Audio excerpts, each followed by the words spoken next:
Hi అండి. మనకి white కలర్‌లో ఉన్న షర్ట్‌లు అవిను కాలర్స్ దగ్గర పిల్లల యూనిఫార్మ్ షర్ట్‌లు కూడా ఈ సమ్మర్‌లో అయితే మరింతగా ఎక్కువ మురికి పట్టేసి బ్రౌన్ కలర్‌లో ఉండిపోతూ ఉంటది కదా! అది మనం చేతులు అరిగేలా ఎంత బ్రష్ కొట్టినా కూడా షర్ట్ చిరిగిపోద్ది తప్ప వదలదు.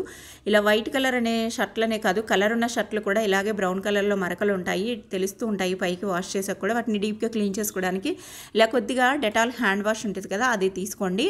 నేను విడిగా గిన్నెలోకి తీసుకున్నాను. ఎందుకంటే వీడియో క్లియర్‌గా చూపించడానికి. అదైతే మనం వాష్ చేసే ముందు ఇలా కాలర్‌ని ఒక్కసారి వాటర్‌తో తడిపి దానిపైన కొద్దిగా ఒక హాఫ్ టీ స్పూన్ అంతా హ్యాండ్ వాష్ వేసి వెంటనే ఇలా రుద్దేసి ఒక్కసారి ఇలా కడిగేసి చూపిస్తున్నాను చూడండి. మొత్తం మరకంతా పోయింది. అక్కడున్న మురికి మొత్తం వదిలేస్తదనమాట.